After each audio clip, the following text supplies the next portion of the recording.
నిబంధనలో మరియలు ఏడుగురు. ఎంతమంది ఉన్నారు కొత్త నిబంధనలో? మరియ అంటే అర్థం ఎవరికైనా తెలుసా? చేయి. లూకాసు సువార్త 1వ అధ్యాయము 27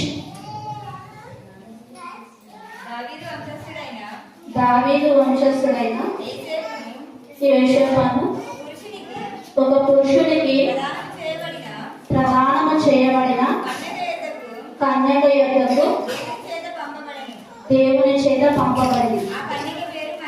ఆ కన్యక పేరు మరియ.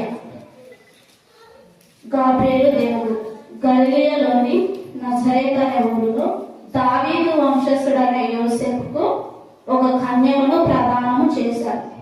ఎవరు ఆ కన్యక? మరియను ప్రదానము చేశారు. ఆదికాండము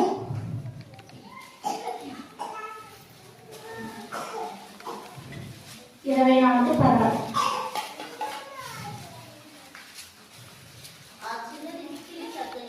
ఆ చిన్నది మిక్కిలి చక్కనిది ఆమె కన్యక. చాలు. ఇక్కడ ఎవరు అంటే రిబిక చాలా చూడటానికి ఎలా ఉందంట? చక్కగా ఉందంట. ఆమె కన్యక అంటే ఏ పురుషుడును ఆమెను చూడలేదు. గుర్తించుకోవాల్సిన అంశం ఏంటంటే కన్యక.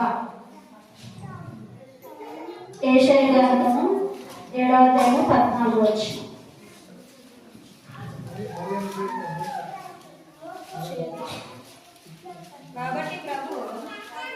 కాబట్టి ప్రభువు తానే ఒక సూచన మీకు చూపు. ఆలకించుడి. కన్యక గర్భవతి అయి కుమారుని కని అతనికి ఇమ్మానుయేలును పేరు పెట్టు. ఇది ప్రవచనం. అంటే ఇదంతా జరగక ముందే ప్రవచనాలు రాస్తారు కదా, అలా ప్రవచనం. ఒక కన్యక గర్భవతి వేసి పుడతాడు.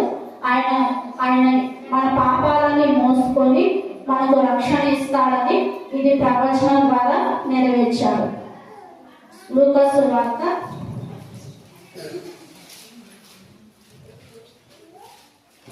1వ అధ్యాయము 34.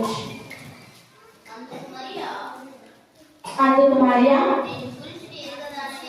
నేను పురుషుని ఎరగని దానని,